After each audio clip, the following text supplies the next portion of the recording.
Oh, bakit may dala kang balde? Saan ka pupunta? Sa balon? Opo, magigip po ako ng tubig. Inutusan po kasi ako ni nanay eh. Ay siya, mag-iingat ka ha. Mamaya, baka dahil dyan sa kalampahan mo mahulog ka pa sa balon. Hindi naman po siguro tay. Wag po kayong mag-alala. Magdodoble ingat po ako. At saka, alam ko naman pong hindi ako madadapa ron eh. Kabisado ko po ang daan kahit na nakapikit po ako. Sus, basta mag-iingat ka. Sa daanan ng paningin ha. Huwag sa kung saan-saan o kung kanino. Opo, inay. O sige po, aalis na po ako para makabalik ako kaagad. O ikat, Tandoy. Ay teka, sabay na pala tayo. Pupunta nga rin pala ako kay kumpare. Manghihiram ako ng araro sa kanya kung bakante yon. O sige po, tay. Tayo na po. Pagdating ko sa tapat ng balon, nagpaalam na si tatay sa akin. Agad akong sumalok ng tubig sa balon at pinuno ang 2 balde na dala ko. Pagkatapos noon, pareho kong binitbit ang balde saka nagsimulang maglakad pa uwi. Nasa kalagitnaan ako ng paglalakad ko nang bigla akong mahatisod.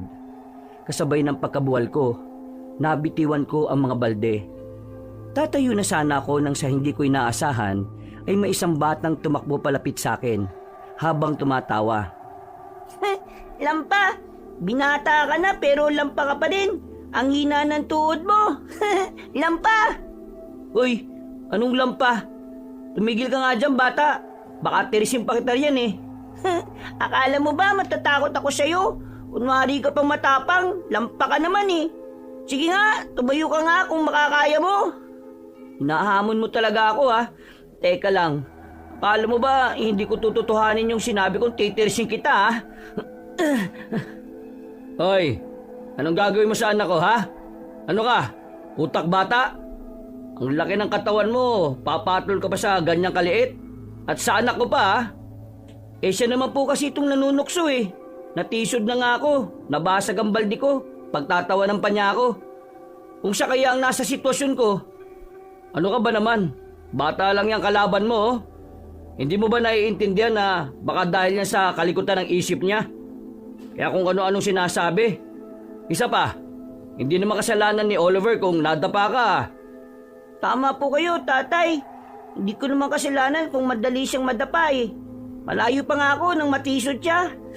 Eh nako, iba talaga basta lampa eh. Tumigil ka na nga. Baka kung ano pang, ikaw ang tumigil. Huwag kang lalampa-lampa at isisisi sa iba. Hala, bahala ka na nga sa buhay mo. Hindi na sana mag-cruise ang landas natin. Aalis na sana ang dalawa nang biglang sumigaw si nanay. Ibinaling ko ang paningin ko sa kanya at nakita kong patakbo siyang lumapit sa amin. May hawak din siyang itak, kaya mabilis akong humakbang para salubungin siya at pigilan sa kung ano man ang gusto niyang gawin. Nang makarating na siya sa tapat ko, itinuon niya ang pansin niya sa lalaki at sa batang kasama nito. Ano? Tinutokso niya ang anak ko? Ikaw na bata ka ah. Hindi ka ba tinuruan ng magulang mo ng magandang asal ha? Hoy babae, huwag mong pagsalita ng ganyan ng anak ko ha. At huwag kang magtabang-tabangan sa akin dahil lang may hawak kang itak. Hindi ako nagtatabang-tabangan. Ang ayaw ko lang, tinutokso ang anak ko. Kahit nga kami, hindi namin siya pinipintasan eh. Ano naman kung lampas siya? Bakit? Hindi ba kayo nakaranas ng panghihina ng tuhod ninyo? Hindi naman namin siya tinutokso ah. Kung tinawag man siyang lampa ng anak ko, hindi yung panunukso. Katotohanan yun. Talagang ginagalit mo talaga ako ha? Tingnan lang natin kung... Tama na inay. Huwag na po kayong mag-away. Ibaba niyo na po yung hawak niyong itak. Baka mamaya kayo pa madisgrasya niyan eh. Napabuntong hininga na lang ako kabanong nang sinunod ni nanay ang sinabi ko. Noon din, napalingon ako sa lalaki at sa batang kasama niya. Nang maging kalmado na ang lahat, inutusan ng lalaki ang anak niyang humingi sa akin ng tawad. Ipinaliwanag din niyang mali ang ginawa ng bata. Maging siya, humingi na rin ng tawad sa akin at kay nanay. Nung nagkabati-bati na kami, nag-usisa ang lalaki sa amin patungkol sa aming baryo. Ito nga ang baryo na lilipatan namin. Pinalis kasi kami sa dati naming tinitirhan eh. Pinaalis? Bakit naman? Nako, mahabang kwento. Kaya dito namin naisip na lumipat kasi meron akong kamag-anak dito. Pero hindi ako sigurado kung nandito pa rin sila eh. Ay teka, sino ba yung kamag-anak mo na nakatira rito? Oo nga po, kilala namin ang halos lahat ng tao rito eh. At ihatid ko po kayo sa tapat ng bahay nila kung sakali. Ah, narinig niyo ang sabi ng anak ko. Sino ba ang pamilya niyong kabaryo namin? Sina Tio Warlito. Sila ang kamag-anak namin. Warlito. Matagal na silang nakalis sa baryong ito ah. Siguro nasa 3 taon na. Wala na sila rito. Diyos ko, paano na ito ngayon? Wala pala kami matutuluyan dito. Mali ang naging desisyon namin na pumunta pa rito. Paano na po tayo ngayon yan, Tay?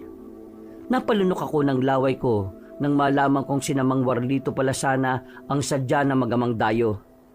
Napatingin na lang ako kay nanay at inalam ang magiging reaksyon niya. Lalo pat naging haka-haka na isang aswang yon. Dahil kahit papaano, nakaramdam ako ng awa sa kanila. Nagsuwestyon ako kay nanay na sa lumang kubo na lang muna namin sila patuluyin. Nasa dulong bahagi na yun ng baryo at wala ring ibang kabahayan na malapit doon. Ano, ayos lang ba kayo rito? Ay, oo naman. Kahit saan pa man yan. Basta may masisilungan lang kami ng anak ko. Kahit nga sa kuwebe, pwede na rin kami. Pero bago kayo tumuloy ron, gusto kong magapunan na muna kayo sa bahay. Baka kung gutumin ang anak mo. Nako, nakakahiya naman ho sa inyo. May mga kamoting kahoy pa ba kayo sa paligid ng kubo? Kahit yun na lang ang iihawin namin. Pwede na ho yun. Nakakaya naman sa inyo. Saluhan nyo na lang kaming 3. Ako, itong si Andoy at ang asawa ko si Berting. Ay siya nga pala, ako si Pinang. Ako naman ho si Patricio. At itong anak kong si Oliver. Ano, sasama na ba kayo sa amin? Oo, wag na ho. Ayos na kami sa kamoting kahoy. Kung meron kayong saging doon, kung pwede, manghihingi na rin kami. Hindi na nagawang pilitin ni nanay si Mang Patricio. Pumayag na lang siya sa gusto ng magamang dayo. Itinuro na rin namin kung saan bandang naroroon ang saging na pwedeng anihin para meron silang pandagdag na pagkain. Dinala ni nanay pauwi ang mga basag na balde. Inutusan naman niya akong samahan na magama. Kaya sinunod ko yon. Pagdating naming 3 sa tapat ng lumang kubo, ito po yung kubo namin. Pasensya na po kayo ha. Pero malinis po yan sa loob. Diyan kasi kami nagpapahinga kapag pumupunta kami rito. Salamat Andoy. Pasensya ka na kanina ha. Ito kasi si Oliver napaka-alaskador Pasensya na po kayo Kuya Andoy. Nadala lang po kasi ako kanina. Kitang-kita ko kasi kung paano kayo nabuwal Basta anak, huwag mo nang uulitin yon ha. Hindi lang kay Kuya Andoy mo, pati na rin sa ibang tao. Masama yun Oliver. Alam mo na pati ako mali rin. Dahil sa halip na sitahin kita kinonsinti pa kita. Ang importante po Mang Patricio, may natutunan po si Oliver. Tsaka kalimutan na po natin yung nangyari. Teka, ang saging na saba po pala. Nandyan lang sa unahan. Kayo na lang po ang bahalang kumuha Huwag ka mag-alala Andoy. Kami nang bahala rito. Sige po bukas. Pupunta kami rito para makapag-usap naman po tayong lahat. Magpahinga na po kayo rito May gasera rin po dyan sa loob. Sige. May dala naman akong posporo rito Salamat Nagpaalam na ako kina Mang Patricio Cabanong. Nang nagsimula na akong maglakad pauwi, binuksan na rin nila ang kubo saka pumasok doon. Habang pauwi ako, naisip ko ang patungkol sa magamang dayo. Nakaramdam ako ng kakaibang kaba nang maalala kong kapamilya pala nila si Mang Warlito. Pagdating ko sa bahay, narinig ko ang boses ni nanay at tatay na nag-uusap. Dahil doon, sa halip na pumasok sa sala, nagpa siya akong umikot para doon sa kusina dumaan. Ewan ko nga ba kung bakit naging ganyan si Andoy Habang tumatanda siya, parang mas nagiging lampalalo. Oo nga, Berting. Lahat naman ng masusustansyang pagkain, pinapakain natin sa kanya simula nung bata pa siya. Ewan ko na ba kung ano nang mali sa kanya? Ay nako, kung hinayaan mo lang sana ako na isama siya sa mga lakad ko nung bata pa siya baka naging mas matibay ang tuhod niya. Ikaw kasi ginawa mong babae ang anak natin. Bakit mo ba ako sisisihin? Kasalanan ko ba kung naging ganyan siya? Hindi naman ah. At saka, pinoprotektahan ko lang ang anak natin. Oo nga. Alam ko naman na mahal mo lang si Andoy. Pero sige, huwag ka mag-alala. May nabanggit si kumpare na isang albularyo. Magaling daw yon at nakatira lang sa kabilang baryo. Hoy, anong plano mo? Gusto kong dalhin sa kanya si Andoy. Baka kung meron namang may tutulong yun eh. Kailangan malunasan natin ang pagiging mahina ng anak natin. Baka sa susunod, sugurin pa tayo ng aswang dito at hindi siya makapanlaban. Hay nako, aswang na naman. Eh kung totoo mga yan, bakit wala pa ako nakakasagupa? Kung ako sa'yo, huwag mo nang pangarapin pa. Baka kung ano pang magyari sa'yo kapag nakaharap mo yung aswang. Nasa ganung usapan ng magulang ko nang magpasya akong pumunta na rin sa sala para lapitan sila. Agad naman silang napalingon sa akin nang tanungin ko si tatay patungkol sa nabanggit sa kanyang albularyo. Noon din, naupo ako sa tabi ng mga magulang ko para makisali sa usapan nila. Sinabi sa akin ng kumpare ko na marami nang napagaling ang albularyong yon. Wala namang masama kung susubukan natin, hindi ba? Baka kung doon ka pa nga gumaling, Andoy. Sige po, tatay. Payag na po ako. Gusto ko rin naman pong magkaroon ng matibay na tuhod eh. Saka ayaw ko rin pong tinutokso na lampa. Nakakaya po kasi sa edad kong ito, parang bata pa rin ang tuhod ko. Huwag ka mag-alala. Kapag nagamot ka na at gumaling ka, sigurado na magiging matibay rin ang tuhod mo, anak. Ay nako, hindi naman sa tutol ako dyan sa plano nyo ha. Pero para sa akin si Andoy lang mismo ang makakatulong sa sarili niya. Konting ehersisyo lang kada umaga, siguradong lalakas din siya at hindi na magiging lampa. Susubukan ko po, inay. Pero magpapatingin po ako sa albularyo ha. Baka po kasi kung kinukulam na ako kaya nagiging ganito ako eh. Ay nako, ikaw talaga, Andoy oh. Kung ano-ano na iniisip mo eh. Sige na, sa mga susunod na araw, pupunta tayo sa albularyo. Aalamin natin kung ano ang kalagayan mo at kung ano ba ang posibleng lunas. Maraming salamat po, itay. Ay walang anuman. O sige, magpahinga ka na. Tatawagin ka na lang namin kung luto na ang hapunan natin. Naikwento na kasi ng nanay mo ang buong nangyari. Sige na anak, magpahinga ka na lang muna ron. Napatango ko kay nanay. Minabuti kong pumasok sa kwarto at mahiga na muna. Habang nasa ganong sitwasyon, napangiti ako dahil nagkaroon ako ng pag-asa. Maging ako man, hindi ko ginustong maging lampa, lalo pat binata na ako. Dahil sa kakaisip ko, tuluyan na ako nakatulog. Nagising na lamang ko nang tawagin ako ni nanay para maghapunan. Habang kumakain, napagkwentuhan namin ang mag-amang dayo. Pati na ang kabaryo namin pupuntahan sana nila. Baka kung mababait naman sila eh. Saka baka hindi rin nila alam ang patungkol kay Mang Warlito. Baka nga Berting, isa pa, hindi naman napatunayang aswang ang matandang yun, hindi ba? Puro lang kwento at saka haka-haka. Tama ka, Pinang. Kung tutusin nga, mas mabait pang matandang yun kaysa sa ibang nakatira rito sa baryo eh. Sayang nga lang at hindi na siya nakabalik dito. Sa palagay niyo po, ano kayang pakay na magamang yun dito? Kung hinahanap po nila si Mang Warlito, ibig sabihin, may gusto silang gawin sa baryo natin. Yan ang gusto ko malaman. Bukas pupuntahan natin sa kubo para makipag-usap sa kanila. Aalamin natin kung ano talaga ang gusto nilang gawin dito. At kung bakit po itinaboy sila sa dati nilang baryo. Malalaman din natin yan. Sa ngayon tapusin na muna natin ang pagkain at nang makapagpahinga na tayo. Ay sige na, ito na muna natin ang pansin natin sa pagkain. Hindi dapat pinaghihintay ang grasya ng Diyos. Tinapos naming tatlo ang paghahaponan. Pagkatapos noon, nagpahinga kami ng kaunti saka nagpasyang matulog. Dahil sa pagod, napahimbing ang tulog ko. Kinabukasan, pagkagising ko, naabutan ko si nanay at tatay na naghahanda na ng pagkain. Tinanong ko sila kung saan sila pupunta. Nang sinabi nilang tutungo sila kina Mang Patricio, nagpasya akong sumama sa kanila. Pagtingin namin sa aming kubo, naabutan namin ang mag-ama na nakatambay sa labas. Kayo pala mga pinatuloy ni Pinang dito sa kubo namin. Magandang umaga sa inyo. Magandang umaga rin ho. Oo eh. Pasensya na kayo sa abala ha. Wala kasi kaming ibang matutuluyan. Huwag kayong mag-alala. Paglipas ng ilang araw aalis din kami ng anak ko. Wag na. Tumito na lang muna kayo. Wala namang tumatao rito sa kubo Saka, naikwento na rin ni Pinangang patungkol sa inyo. Patricio, bakit ba kayo pinaalis sa baryo ninyo? Ano ba ang naging kasalanan ninyo?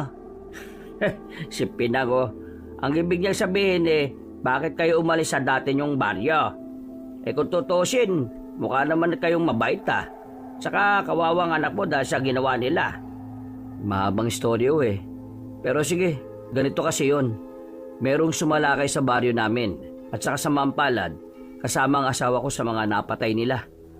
Teka po, sinong sila po ang tinutukoy niyo, Mang Patricio? Mga aswang.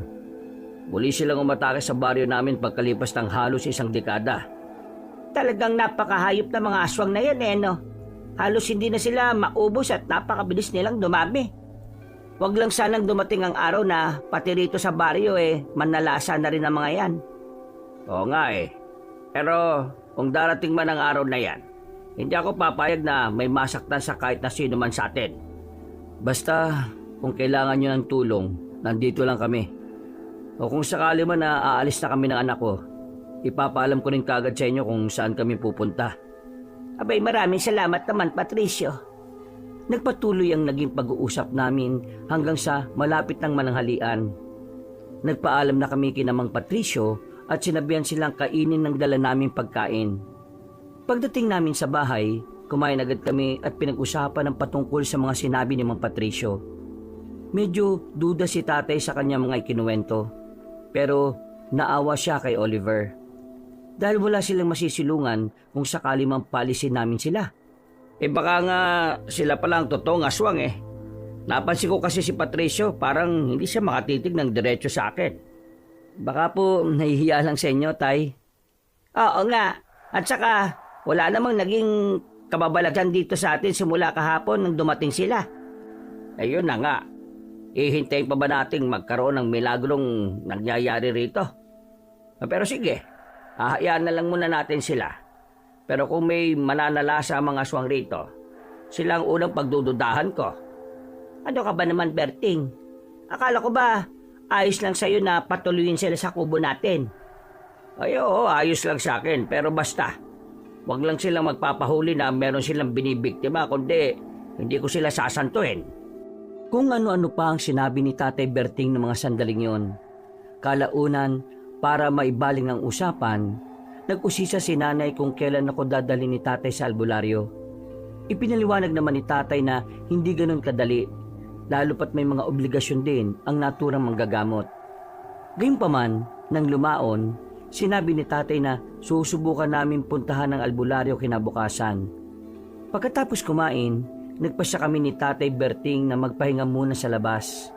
Sana hindi mangyari ang pinangangambahan ko. Ang may umataking aswang dito sa atin. Bakit naman po Tay? Mukhang imposible naman pong may susugo dito sa atin Wala silang mapapala rito sa baryo. Ayan din ang iniisip ko. Ganun pa man, hindi dapat tayo makampante.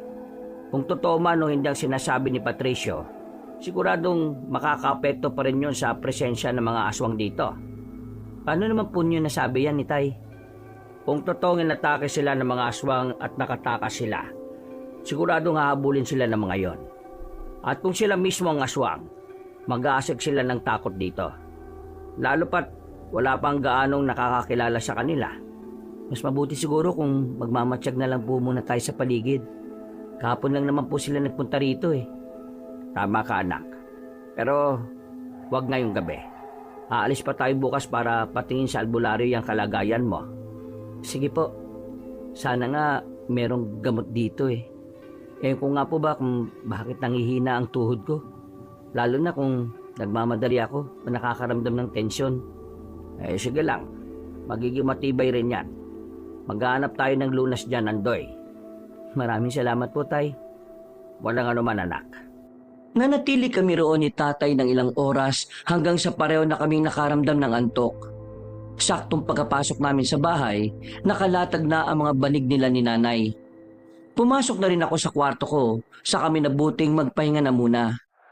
Makaraan ng ilang minuto, tuluyan na rin akong nakaidlip.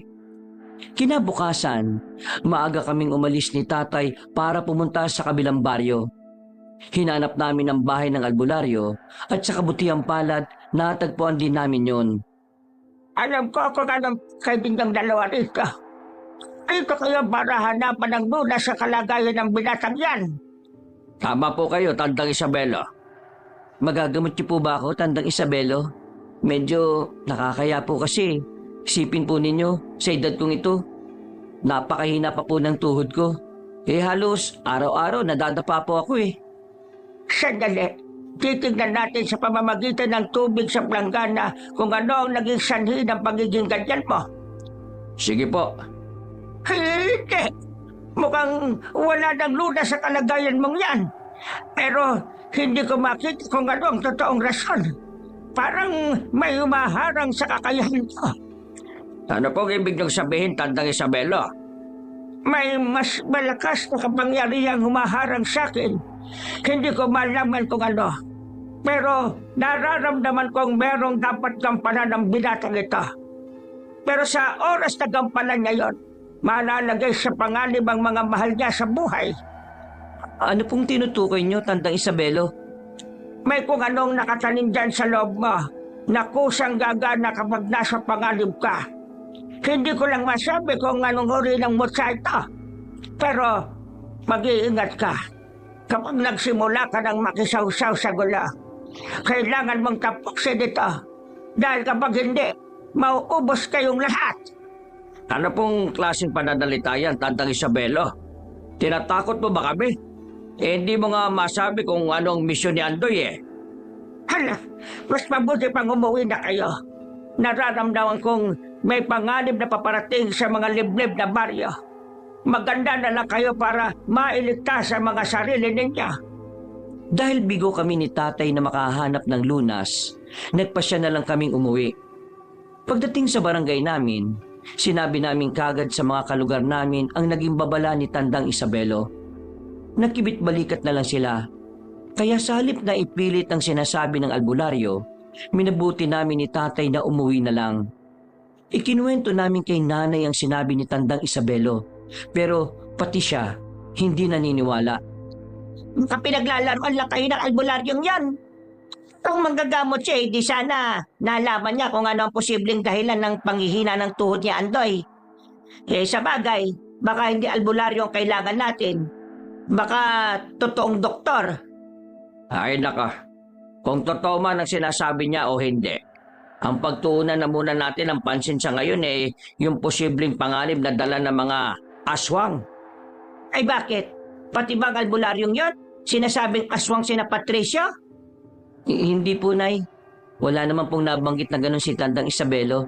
Pero pinag-iingat po niya tayo sa posibleng pananalasa ng mga aswang sa lugar natin. Lalo na raw po rito sa baryo. Kung totoo man ang sinasabi ng albularyo, sigurado namang makakaya ng mga kalalakihan dito sa baryo ang mga yun eh. Yun na nga ang problema. Hindi sila naniniwala sa sinabi namin. Baliwala lang sa kanila eh. Kung ganon, bahala sila. Kung totoo man o hindi ang sinabi ng matandang albularyo, kailangan maging handa pa rin tayo. Tama ka, Pinang. Kaya ngayon din mismo, kukuha ako ng mga pangontra sa gubat. Paliligiran natin ang baging ng makabuhay ang bakuran natin. Tingnan na lang natin kung makakapasok pa sila. Noon din, niyaya ko ni tatay para manguha ng baging ng makabuhay. Nang medyo marami na ang nakuha namin, nagpasya na kaming umuwi. Isinabit namin sa bakod ang mga baging para maging pangontra sa mga aswang.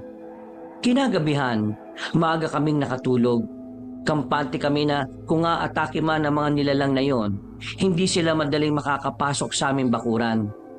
Bandang 12:00 ng hating gabi, nagising ako dahil sa langit-ngit ng panara ng bintana. Naabutan kong nakasilip sa labas si tatay. Kaya bumangon ako saka lumapit sa kanya. Tay, ano pong meron sa labas? Bakit po parang may tinitingnan kayo riyan? Hindi ako sigurado kung ano, Andoy eh. Pero may nakita akong nilalang na gumagalaw. parang papunta yun sa manukan natin eh. Ano kaya kung tingnan po natin? Baka aswang na yun, Tay. Sigurado na aatakin niya yung mga manok natin dun. Yan nga din ang iniisip ko eh. Tara, tingnan natin sa labas at baka kung ano pa yung mangyari sa mga manok natin. Sige po, Tay. Sandali lang po at kukuha ko ng itak. Ay sige, kunin mo na rin yung itak ko. Hindi natin alam kung ano talaga ang sadya ng nilalang na yun eh. Baka hindi lang manok ang pakay niya rito sa atin. Oo nga po, Tay. Nakalimutan po kasi natin lagyan ng baging na makabuhay ang kulungan ng mga alaga natin eh. Ayun nga ang problema. Pero sige lang, tingnan na muna natin kung anong nilalang na yon. Bukas, lalagyan ko na rin ng baging yung paligid ng kulungan. Kailangan makasiguro tayo na walang aswang na makakapasok at makakapambiktima rito sa atin. Nagmadali kami ni Tatay, pero nang ako na ang bababa sa hagdan, nangyari na naman ang inaasahan ko. Nahulog ako. At sa kabutihang palad, nagawa kong masalo ni Tatay. Napailing na lang siya sa akin, Kabanong. At nang makatayo na ako ng tuwid, muli naming ibinaling ang pansin namin sa kulungan ng mga manok. Dahil nag-iingay na ang mga alaga namin, patakbo kaming lumapit doon. Muntikan na akong madapa, pero nagawa ko ring ibalanse ang katawan ko. Ano ka ba naman, Andoy? Tumingin ka naman sa dinaraanan mo. Mabuti na lang walang matulis na bagay na nakausli sa lupa. Pasensya na po, Tay. Bigla-bigla na lang po kasing nanlalambot yung tuhod ko eh. O yan ay, ayos ka na ba? Hindi na ba nanginginig yung tuhod mo? Baka mamaya matakasan pa tayo ng nandiyan sa kulungan eh. Hindi na po nanginginig, Tay. Tayo na po. Mukhang may naririnig nga akong angil eh. Baka sinisimulan na ng nilalang na kainin yung mga manok natin. Ay sige na, ihanda mo na yung itak mo. At baka kapag nakita niya tayo ibabaling niya sa atin ang atensyon niya. Sige po, Tay. Ay teka, naaninig ko na po yung nilalang na nasa loob ng kulungan ng manok natin. Anyong tao po siya, pero sobrang itim po ng balat. Aswang yan, anak. Talagang nakarating na ang mga hinayupak na yan dito. Hala, lapitan natin ang kulungan ng manok. Huwag ka lang gagawa ng ingay at napakatalas pa naman ang pandaman nila. Opo, Tay. Masusunod po. Naging maingat kami ni Tatay sa paglalakad hanggang sa makalapit kami sa kulungan ng manok. Nalaman namin na sinira niya ang pintong yun, kaya nakapasok siya. May ilang manok nang nakakawala, pero nakita naming 3 sa mga manok namin ang pinatay ng nilalang. At magpapasok na sana si Tatay sa kulungan nang biglang napalingon sa amin ang nilalang. Inakala kong susugurin niya si Tatay, pero sinira ng aswang ang kulungan at nagmamadaling tumakas. Anak, ang aswang! Nakatakas! Kailangan mahabol natin siya at mapatay! Babalik pa siya sa susunod at baka kung may iba pa siyang kasama. Sige po, Tay. Doon po siya pupunta sa gubat. Habulin ko po siya. Sige, sasama na rin ako sa iyo. Kailangan madakip natin yon. Pero mag-iingat ka ha. Baka matapa ka na naman ng wala sa oras. Huwag po kayong mag-alala, Tay.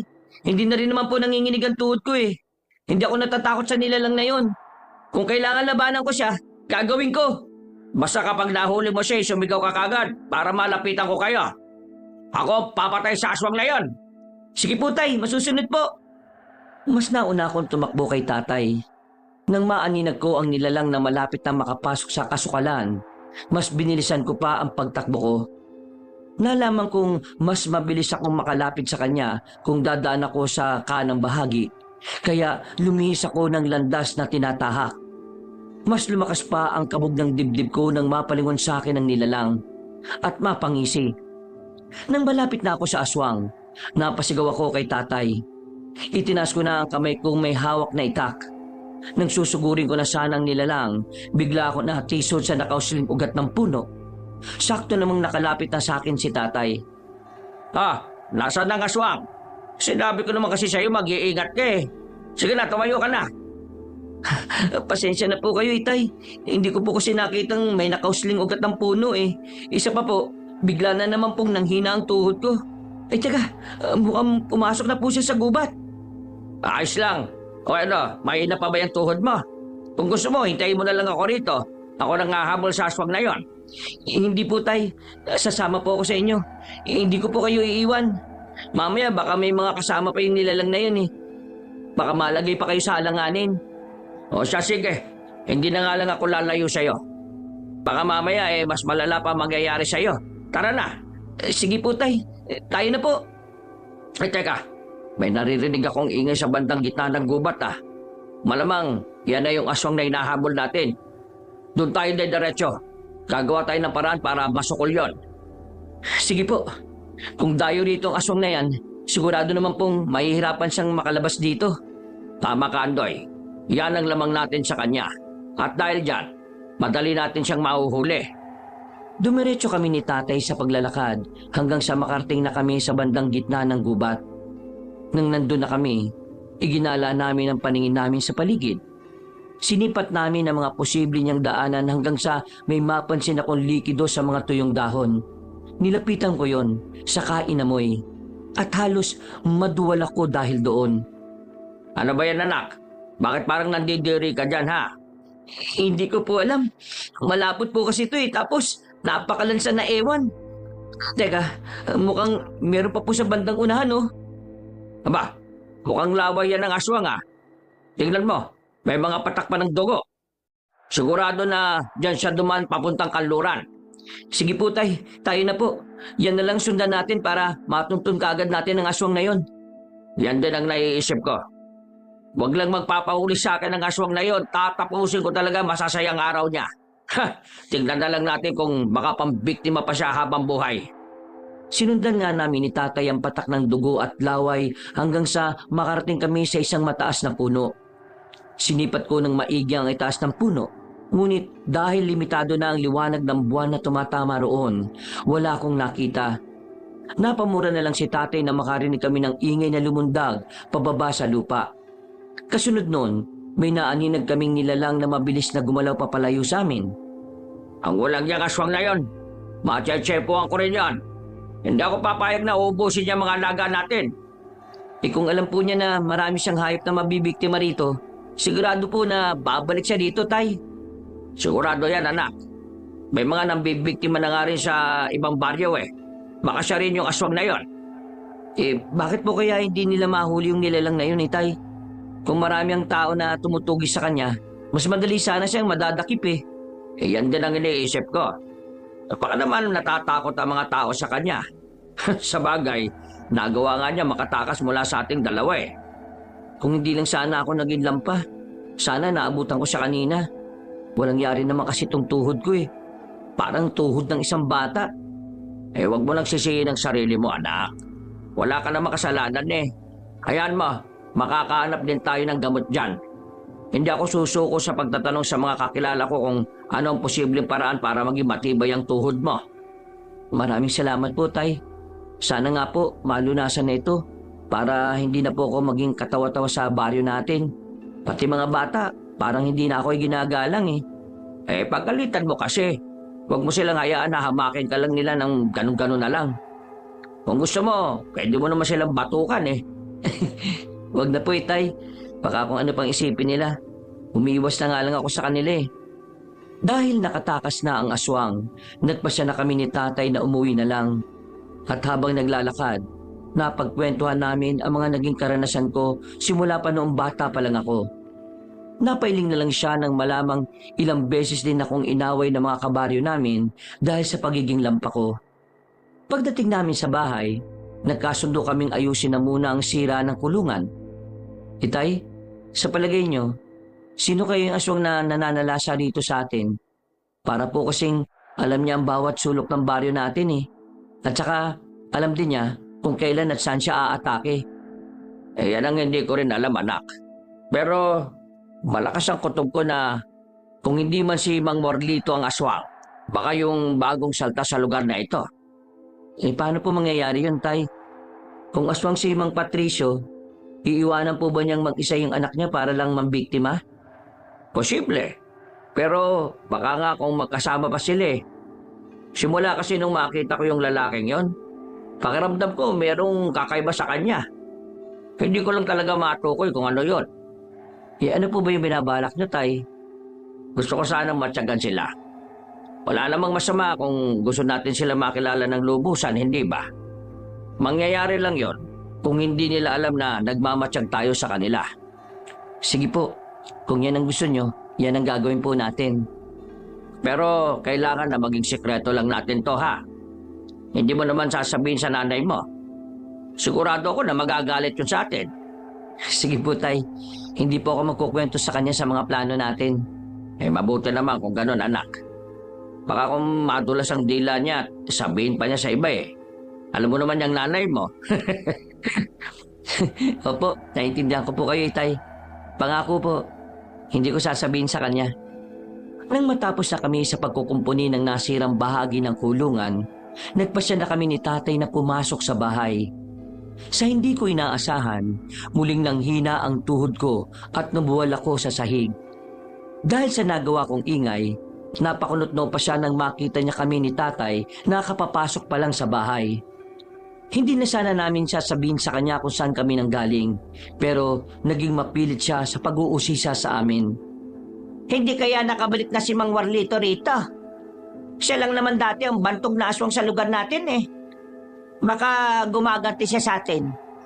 Ay, Diyos ko. Natatakot ako sa mga posible pang mangyari, Berting. Wala kang dapat nakatakutan. Kung totoo mang nakabalik na siya, siyang dapat na matakot sa atin. Hindi mo naman maalis sa akin ng takot. Alam mo naman na palagi ako nag-aalala sa kaligtasan ninyo. Wala kang dapat na ipag-alala. Makakaya namin labanan ng aswang na yon. Makakaya? Nakawala nga sa inyo yung aswang na pumasok sa kulungan ng manok natin eh. Hayaan mo na. Kapag naulit pa ang pangyayaring to, hindi na ako papayag na makakawala ulit yon. Ako din po, Itay. Masisiguraduhin ko na pong hindi ako matitisod o madadapa. Tungtuhod ko lang naman po ang problema eh. Tutukan mo kasi ang pag-eehersisyo para dyan sa tuhod mo. Kapag nasanay na yan, magiging matibay na rin yan. Alam mo, Pinang, pati nga yung albularyo, halos wala rin alam patungkol dyan sa tuhod ng anak mo na yan eh. Tayo pa kaya? Ay siya, tama na munang kwentuhan. Malalim na ang gabi. At hindi na rin siguro babalik na yun yung nilalang na yon. Kaya matulog na muna tayo. O siya, sige.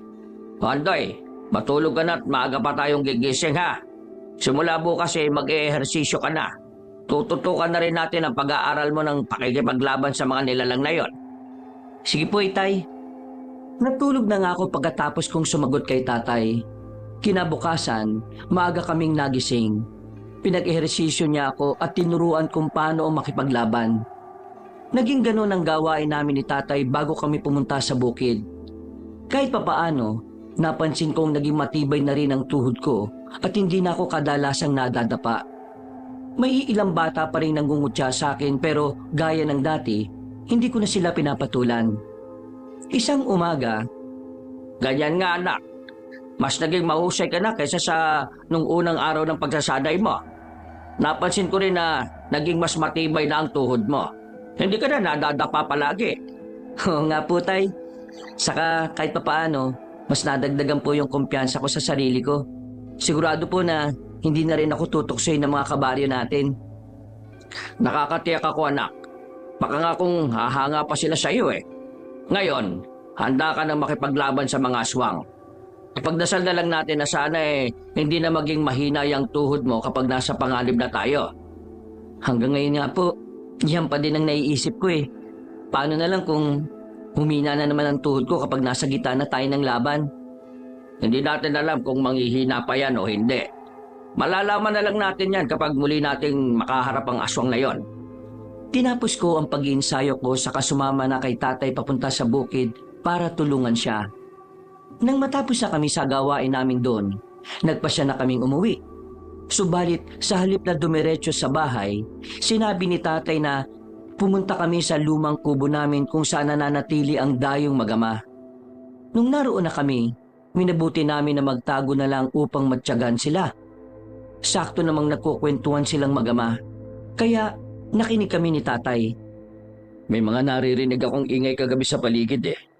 Kung hindi ako nagkakamali, aswang yon. Ano pong gagawin natin, Tay? Mukhang hindi na tayo ligtas sa lugar na to. Hindi tayo dapat umalis. Meron akong misyon dito. Saka na lang tayo lilipat kapag natapos ko na ang misyon ko. Kailangan ko munang tapusin yon para maging panatag na ang loob ko. Kayo pong bahala.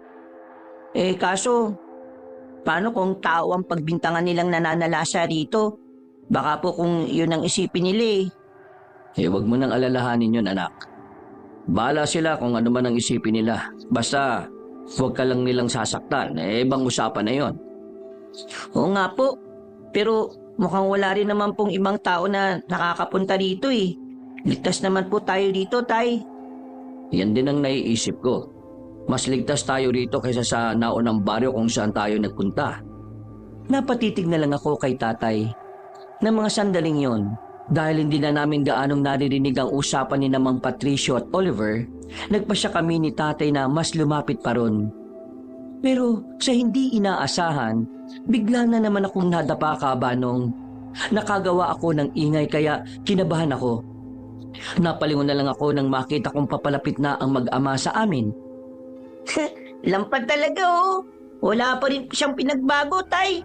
Para po talagang bata si Kuya Andoy. Hoy, Oliver, tumigil ka ha. Masama yung ginagawa mo. Hindi mo dapat pinagtatawanan ng ibang tao dahil sa kanilang sitwasyon. Paano na lang kung ikaw naman ang nasa sitwasyon nila? Ha? Ay, pasensya na po, tay. Hindi ko na po ulitin. Abay, dapat lang. Nakakaya sa kanila oh. Pinapatuloy na nila tayo rito pero ito pang igaganti natin. Sige, humingi ka ng tawad kay Andoy. Sige po, tay. Kuya Andoy, pasensya na po ah. Hindi ko po kasi napigilan ng sarili ko eh. Ayos lang, Oliver. Kasalanan ko rin naman kung bakit lalampa-lampa ako palagi eh. Mang Berting, nandito pala kayo. Ano bang kailangan nyo? Papaalisin nyo na po ba kami rito? Aba, hindi, Patricio. Nandito lang kami para bisitahin kayo. Hindi rin kasi kayo gumagala eh. Pumunta rin kayo minsan sa bahay namin. Hayaan nyo. Kapag nakabuelo kami, gagala kami ron. Naninibago pa kasi kami rito sa baryo nyo eh. Pwede siya, aalis na rin kami.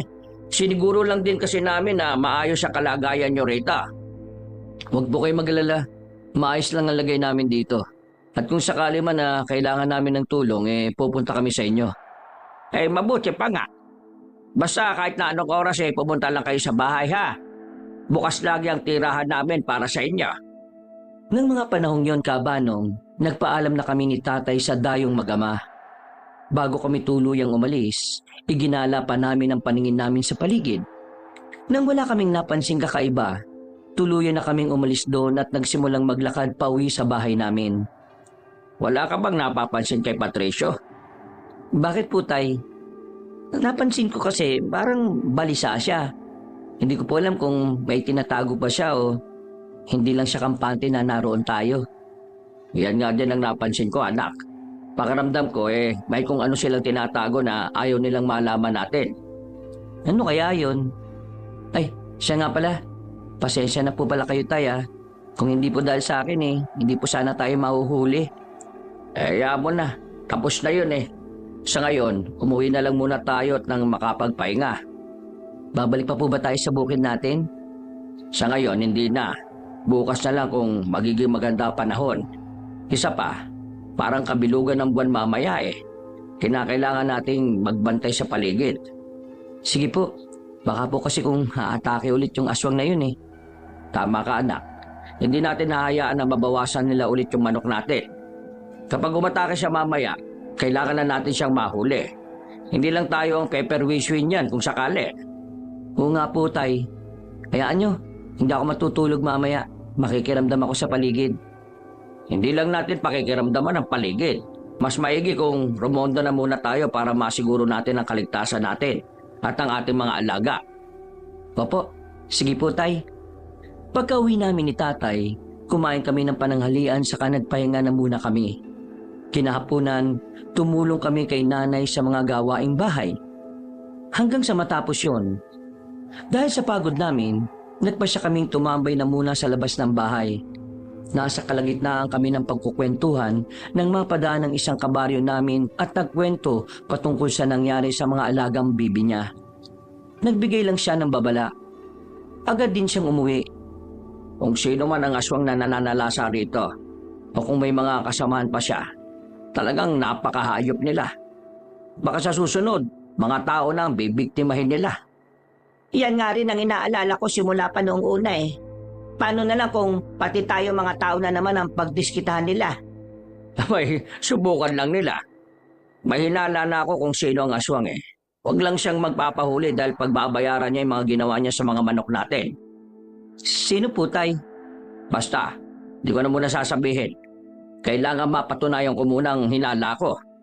Huhulihin ko siya sa akto para hindi na makapalagpa. Sige po. Nakahanda naman po akong tumulong sa inyo kung sakali. Huwag mong sabihin na ang mga dayong yun ang pinaghihinalaan mo. Mukha namang mababait sila. Isa pa, hindi pa natin sila lubos na kakilala. May punto rin po kayo, Inay. Pero paano naman po natin sila makikilala ng lubos? Halos hindi na sila umaalis sa lumang kubo natin. Kaya nga gusto ko sana puntahan natin sila para makipagkwentuhan sa kanila. Ay nako, doon na kami nanggaling ni Andoy kanina. Sinubukan namin sila kausapin pero parang umiiwas eh. Sa palagay ko, hindi sila mapakali. Oo nga po. Parang may kung ano silang tinatago o iniiwasan eh. Ano naman kaya ang iniiwasan nila? Wala naman silang dapat na itago sa atin ah. Pinatuloy na nga natin sila sa kubo natin. Tapos yung anak niya, si Oliver, tinawanan ulit si Andoy eh. Paano kasi nakaagaw ito ng atensyon nila nung nadapa siya? Ewan ko nga po sa batang yun. Parang hindi tinuruan ng magandang asal. Palagay ko hindi siya gaano ginagabayan ng ama niya eh. Baka nga hindi talaga siya ginabayan at tinuruan ni Patricio ng magandang asal. Ay nako, kung ano ka yun, baka ibinitin ko na siya ng patiwarik sa puno. Si Berting oh, huwag ka magsalita ng ganyan. Baka iba lang ang estilo ng pagpapalaki ni Patricio sa anak niya. Sa bagay po, baka nga po gano'n na nga. Nagpatuloy ang kwentuhan namin hanggang sa tuluyan ng dumilim ang paligid. Naunang pumasok sina nanay at tatay sa bahay para maganda ng magiging hapunan namin. Ako naman nanatili na muna sa labas para magbahangin at makapagmuni-muni. Nasa ganong sitwasyon ako nang may maaninag akong papalapit sa akin. Napamulagat na lang ako nang mawari kong si Tandang Isabelo yun. Ano pong kailangan nyo, Tandang Isabelo? Gusto kitang balaan, binata. Mamayang gabi at sa mga susunod pa, huwag ka na munang lalabas. Nakita ko sa pagitay ko na napupuno ng dugo ang katawan mo. Hindi magandang senyales yun. Bakit naman po ganyan na naging pangitain nyo? Ano po bang meron sa akin? Alam po ba ninyo, Tandang Isabelo? Ikaw ang nakakaalam niyan. Pakiramdaman mo ang sarili mo. Ngayong gabi, kabilugan na ng buwan. Subukan mong matyagaan ang pagbabago sa katauhan mo. Sige po, Tandang Isabelo. Gagawin ko po yan. Isa pa pala, kailangan mo ring maging maingat sa mga taong nakapaligid sa iyo. Baka nakikisilamuha ka sa mga dayo. Baka sila pa ang magpapahamak sa iyo. Meron nga pong dayo sa baryo namin. Pero hindi naman po kami nakikisalamuha sa kanila eh. Parang naiilang po kasi sila sa amin. Basta, kung ako sa inyo, matyagan nyo ang galaw ng mga yan. Sila ang magdadala ng sigalot dito sa baryo ninyo at sa iba pang karating barangay. Sige po, Tandang Isabelo. Mamatyagan po namin ang mga taong yun. O sige na. Aalis na ako. Napadaan lang talaga ako para sabihin sa iyo ang nakita ko sa pagitain ko. Mag-iingat kayo, binata. Huwag kang padalos-dalos sa mga galaw mo. Opo, Tandang Isabelo. Huwag po kayo mag-alala. Mag-iingat po kami. Napangiti sa akin si Tandang Isabelo at noon din umalis siya. Napakunot-no pa ako nang mapansin kong napakabilis niya at agad siyang nakalayo. Napaisip ako patungkol sa naging babala niya. Kaya nagpasya na akong pumasok sa bahay para sabihin kina tatay ang inilihad ng matandang albularyo sa akin. Napahala sila, kaya sinabihan nila akong magdoble ingat at huwag na munang lalabas. Sundin mo ang sinabi ng matandang albularyo. Hindi naman siya pupunta rito kung hindi ganon ka-importante ang sasabihin niya. Baka nga kung pati siya nababahala na sa nangyayari rito sa mga liblib na baryo. Yun nga rin po naisip ko, Nay. Pero kailangan ko makausap ang matandang yun. Para po kasing may alam siya patungkol sa mga aswang na nananalasa rito eh. Huwag ka na mag-abala pa, anak. Ako nang bahala dyan. Bukas pupuntahan ko siya sa bahay niya para usisain siya. Sige, At kung po pwede, humingi ka na rin ng pangontra sa kanya. Mukhang kailangan natin yan para hindi tayo mapasok ng aswang dito. Sige, titingnan ko kung magbibigay siya sa akin. Nasundo kami magpahinga na muna. Nakaidlip na ako ng halos 1 oras nang gisingin ako ni tatay. Sinabihan niya akong magbabantay sa paligid at siya na lamang ang roronda. Nalaman ko rin na may mga narinig siyang ingay at kinutuban siyang baka may aswang sa paligid. Hindi ako sang-ayon sa kagustuhan niyang magpaiwan ako sa bahay kaya nagpumilit akong sumama kay Tatay Berting. Mas mabuti kung dito ko na lang sana sa bahay. Kailangan din ng nanay mo na kasama dito eh. Hindi natin alam kung may aswang na aatake o wala. Pero mas delikado po sa labas, tay. Sasamahan ko na lang po kayo. Mas kailangan niyo ng tulong ko kung sakali man na palagay kayo sa alanganin. Ay sige, kung yan ang gusto mo, pumapayag na ako. Siguraduhin lang natin na hindi mapapasok ng aswang ang bahay. Baka kung ano pa ang gawin nila sa nanay mo eh. Opo, sige po, tay. Isinara namin ng mabuti ang bintana saka nagmamadaling kumuha ng itak. Dahil maliwanag ang buwan at hindi naman masukal ang daanan, minabuti naming huwag nang magdala ng gasera. Pagkalabas namin sa bahay, isinara namin na maigi ang pinto. Nang nagsimula na kami maglakad, may narinig kaming sigaw sa hindi kalayuan. Boses yun ng isang matanda, kaya agad naming naisip ni tatay na baka may kung anong nangyari sa kanya. Andoy, mukhang ang matandang nakatira malapit sa burol yun ah. Parang doon nagagaling ang sigaw eh. Oo nga po, itay. Baka po doon sa bahay niya sumugod yung mga aswang. Kailangan mapuntahan po natin siya at matulungan. Tama ka, Andoy. Kung nagsisimula na silang mambiktima rito, sigurado na magiging sunod-sunod na yon kung walang pipigil sa kanila. Kung ganun po, kailangan natin pigilan na masama nila binabalak dito sa baryo. Ang kaso, hindi natin alam kung sino talaga ang mga aswang eh, at kung sino ang pinuno nila. Yan din ang iniisip ko, Andoy. Pero alam kong hindi magtatagal, malalaman din natin ang totoo. Malakas ang kutob kong may kinalaman sina Patricio rito. Nagsimula lang naman ulit ang pangyayari ito nung dumating sila eh. Alam po ninyo, parang unti-unti na rin po ako nakukumbinsi sa ideyang yan. Ang kaso, hindi po natin sila naaaktuhan eh. Huwag ka mag-alala. Pagkatapos ng gabing ito, roronda tayo sa paligid nila. Aalamin natin kung ano ginagawa nila kapag sumasapit na ang dilim. Sige po, itay. Nagpatuloy kami sa paglalakad hanggang sa matanaw na namin ang kubo na matandang nakatira sa paanan ng bundok. Hanggang sa matanaw na namin ang kubo na matandang nakatira sa paanan ng burol. Sinipat namin ang direksyon yon hanggang sa may napansin kaming gumagalaw. Kinutuban kaming tama ang hinala namin. Kaya patakbo na kaming lumapit ni tatay roon. Sa kabutihang palad, hindi ako nadapa. Kaya naging kampante ako ng mga oras na yon. Anak, dumito ka lang. Ako nang bahalang lumapit dyan. Aalamin ko lang kung anong totoong nangyari. Sigurado po ba kayo, tay? Baka po marami ang mga aswang na nandyan eh. Hindi po kaya kayo malagay sa alanganing sitwasyon? Hindi naman siguro, Andoy. Mag-iingat naman ako eh. At hanggat maaari, hindi ako magpapakita sa kanila. Kung ganon, kayo po ang bahala. Lalapit na lang din po ako sa bahay na yan para kapag kailangan nyo ng tulong, madali po ako makakaresponde. Eh, mas mabuti pa nga. Plano ko kasing umikot para malaman ko kung anong sitwasyon na matanda eh. Siya muna ang uunahin ko bago ko pagtuunan ng pansin ng mga aswang. Kayo pong bahala. Kung anong makabubuti, tay, yan ang gagawin natin. O sige, tara na. Hindi dapat tayo nag-aaksaya ng oras dito.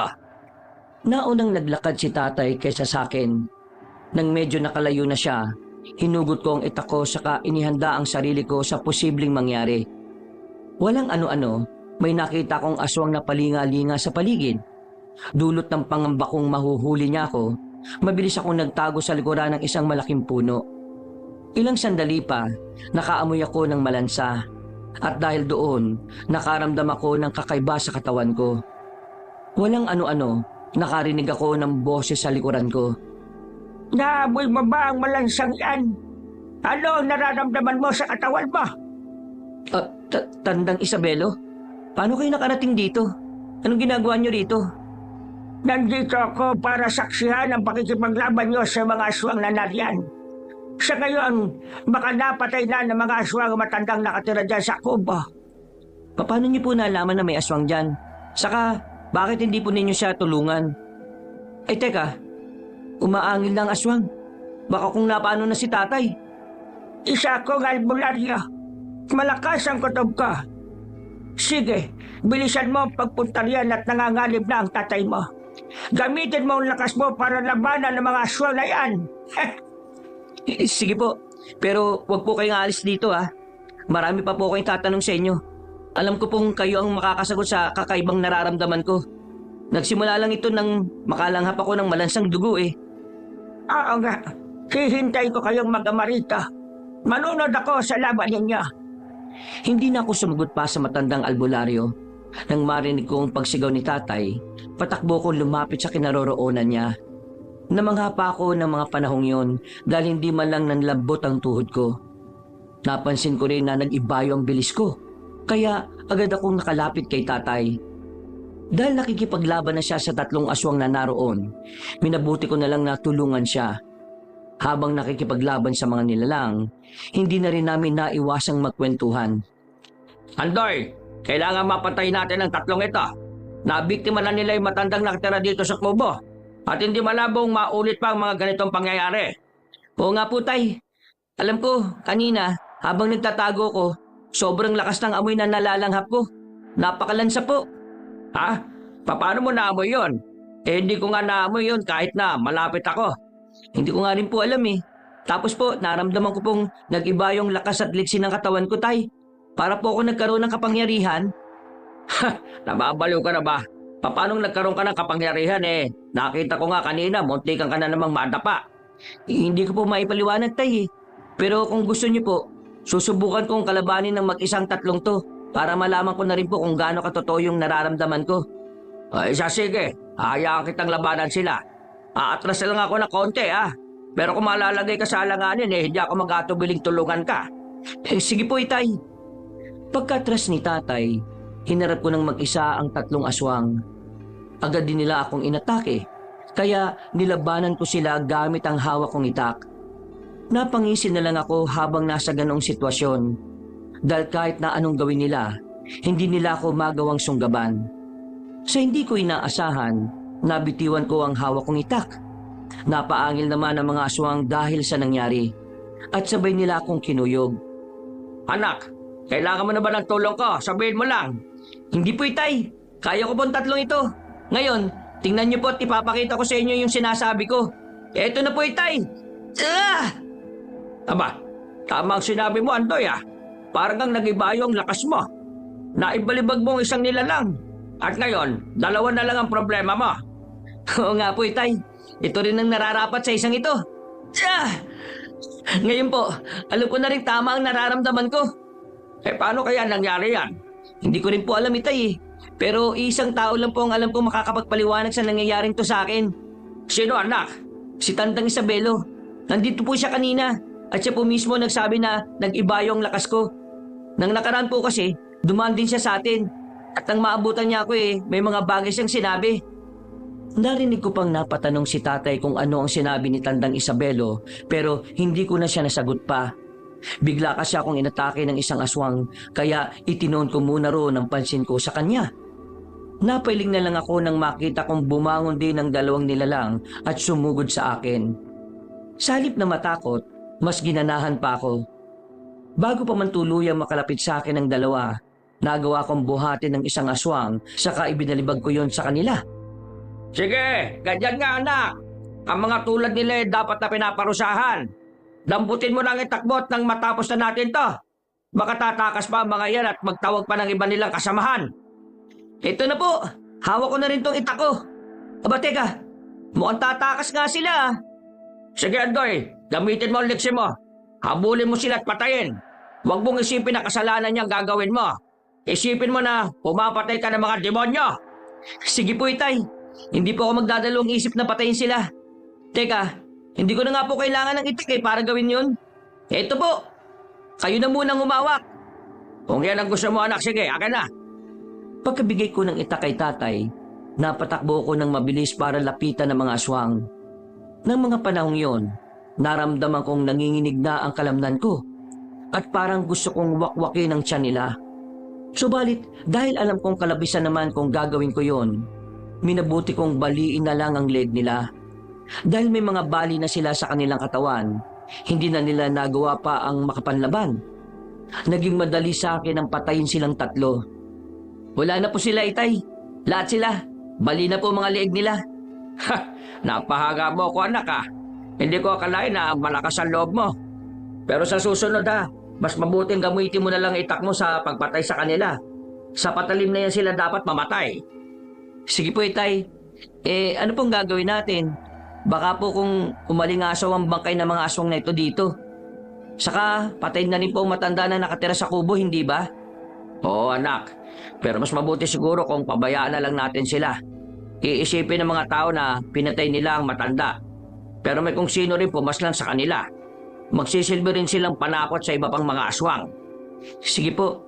Kapag naalaman po ng mga aswang ang nangyari sa kauri nila sigurado na mag-aalangan po silang umatake rito sa baryo. Oo, anak. Kaya tara na. Kailangan na nating umuwi. Teka po. Kailangan po muna natin puntahan si Tandang Isabelo. Ipapaliwanag pa po niya kasi kung ano ang nangyayari sa akin bakit? Nandito ba si Tandang Isabelo? Nasaan siya? Hindi man lang niya tayo tinulungan. Nandun po sa likod ng puno kung saan ako nagtago. Doon ko po kasi siya iniwan Mas gusto niya raw pong manood sa atin kung paano tayo makipaglaban sa mga aswang. Ang sabihin niya, naduduwag siya sa mga aswang. Kung gusto niyang tumulong ginawa na sana niya kanina pa di ba? Ewan ko nga po sa kanya, Tay Noon din, naglakad kami ni Tatay papunta sa kinaroroonan ng matandang albularyo. Pagdating namin doon, pareho kaming nagtaka ni Tatay dahil hindi na namin natagpuan doon si Tandang Isabelo. Tinawag pa namin siya pero wala nang palatandaan ng kanyang presensya roon. Dahil doon, nagkasundo na lang kami ni Tatay na maglakad na pauwi sa bahay. Ang hindi ko lang talaga maintindihan sa ginawa ng matandang albularyo kung bakit hindi man lang siya tumulong sa atin. Saka, anong ginagawa niya ron kung wala naman siyang balak na kalabanin ng mga aswang? Oo nga po, Itay Ano nga po kaya kung puntahan natin siya para usisain? Hindi po ba hihingi rin tayo ng pangontra sa kanya? Sasama na lang po ako sa inyo. O siya, sige. Pero sa ngayon, mas mabuting magpahinga na muna tayo. Isa pa pala, maligo na muna tayo sa balon. Baka kasi magising ang nanay mo, usisain pa kung anong ginawa natin Sige po, Tay. Kumakapit po kasi sa balat ko yung lansa ng aswang na yun Isa pa po, nagtilamsikan kanina yung mga dugo nila.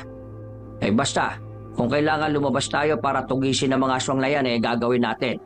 Hindi tayo papayag na may iba pa silang mabiktima dito sa baryo. Sige po, Tay. Magbabantay na po tayo sa paligid gabi-gabi. Pagka-uwi namin, naligo na muna kami ni Tatay. Maswerte na nga lang kami dahil mahimbing ang naging tulog ni Nanay Pinang.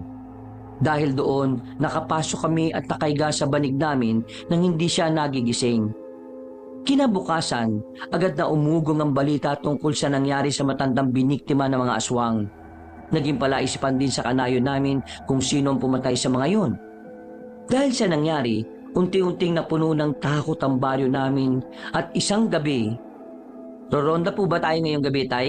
Mukhang wala na rin pong aswang Kailangan, anak. Baka kung masalasyan tayo ng mga aswang na yon.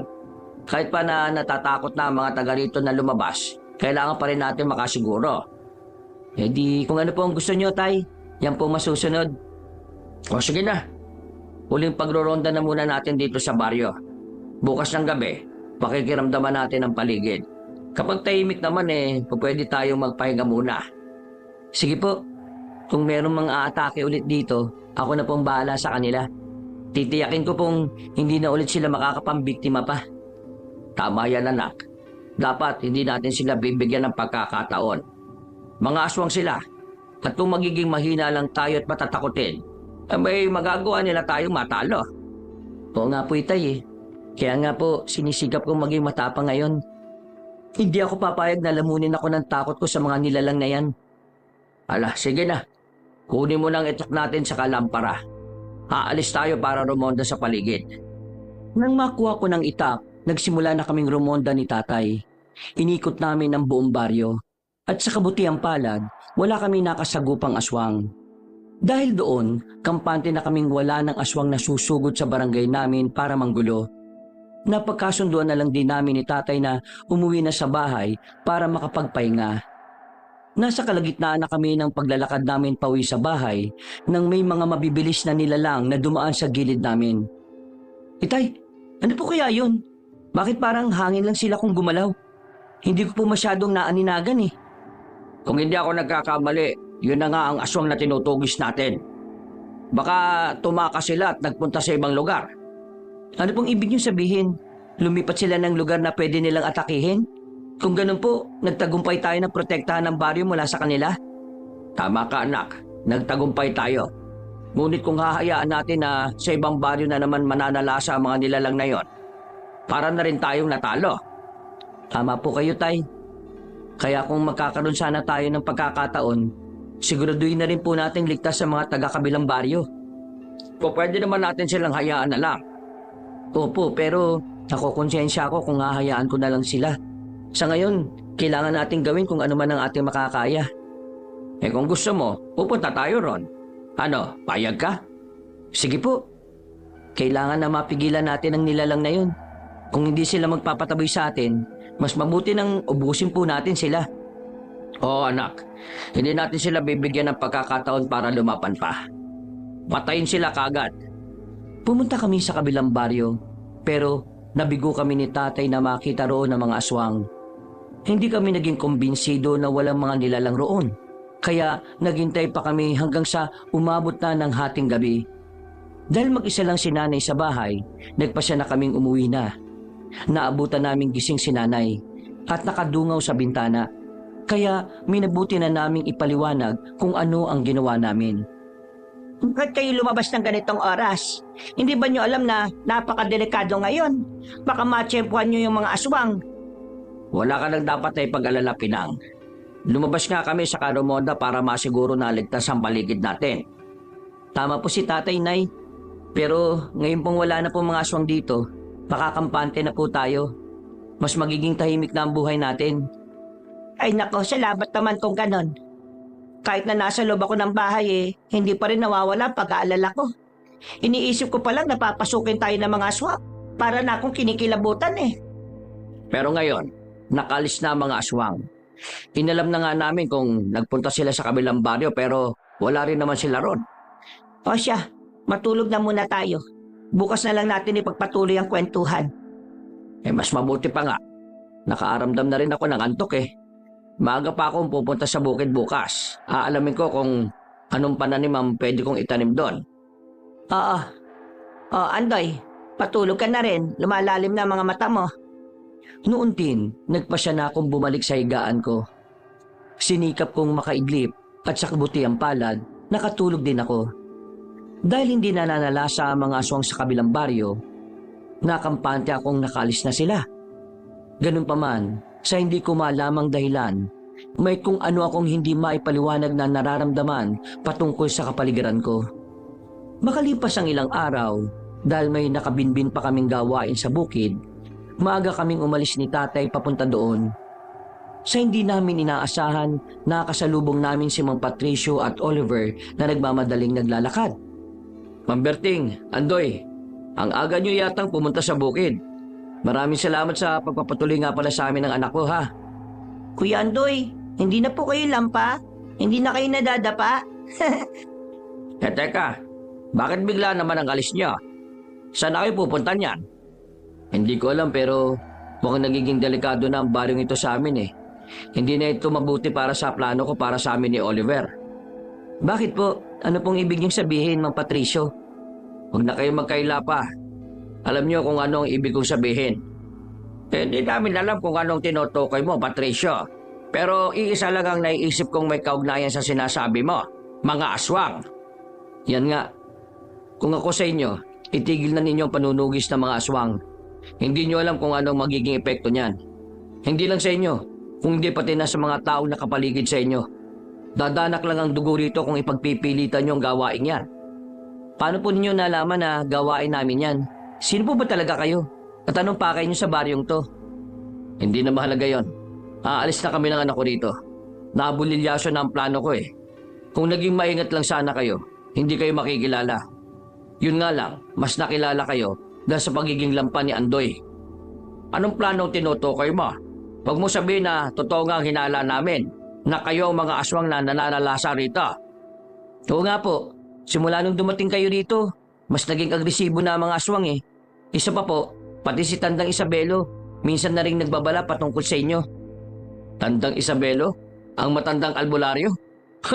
Siya pa talagang nilapitan nyo ah. Bakit ka napatawa? Huwag mong sabihin na totoo sinasabi niya. Ikaw ba ang aswang na nananalasa rito? Hindi sumagot si Mang Patricio kay tatay. Nagpatuloy siya sa pagtawa at nagsimula na silang maglakad palayo ni Oliver. Napailing na lang ako, kabanong. Dahil hindi man lang sumagot sa mga tanong namin si Mang Patricio. Ganun pa man, minabuti na lang din namin ni tatay na maglakad papunta sa bukirin namin. Habang nagtatrabaho ron, hindi namin maiwasang mapagkwentuhan si Mang Patricio. Napansin mo pa yung reaksyon niya nung akusahan natin siya na siya ang aswang na nananalasa rito, Andoy? Opo, tay. Parang nababalisa siya eh. Pati nga po si Oliver napayuko. Parang nahihiya. Basta, hindi ko po maintindihan, tay eh. Ngayon nakalis na sila rito sa baryo. Hindi na natin sila magagawang matyagan. Pero kung tuluyan ang nawala ang mga aswang dito, ibig sabihin lang yan, totoong hinala natin. Oo nga po, tay. Paano po kaya kung punta natin yung kubo natin? Ilang araw rin sila ron eh. Kung talagang aswang sila, kahit kaunti lang, may maiiwan silang ebidensya. Sige anak, mas mabuti pa nga. Pagkatapos ng ginagawa natin, dadaan tayo ron. Tingnan din natin kung anong sitwasyon ng kubo nating iniwan nila. Sige po, itay. Bilisan na lang natin ang pagtapos nito para magawa na kagad natin ang binabalak natin. Nang matapos na namin ni tatay ang paglilinis ng pilapil at ang pagtatanim namin, agad kaming dumiretso sa lumang kubo namin. Inalam namin kung may mga naiwan sila Mang Patricio ron, pero wala kaming nakita. Maliban sa isang gutay-gutay na damit na puno ng dugo. Sinabi ni tatay na kung karaniwang tao lang si Mang Patricio, hindi sana magiging gano'n ang damit niya. Paano po kaya nagkakamali po tayo, itay? Paano po kung isa pala siyang manunugis ng aswang? Baka po nakipaglaban siya sa aswang kaya naging ganitong damit niya. Ano ka ba naman? Nakita mo naman na kahit lampa ka, parang mas mahina pa nga siya sa'yo eh. Hindi naman po natin mahuhusga ng taong yun. Hindi nga natin siya nakausap ng matagal, di ba? Oo nga, no. Paano kaya kung totoo yung naiisip mo? Kaso, kung manunugis siya, bakit hindi man lang natin siya nakita nung may mga nakasagupa tayong aswang? Sa bagay, may punto rin po kayo.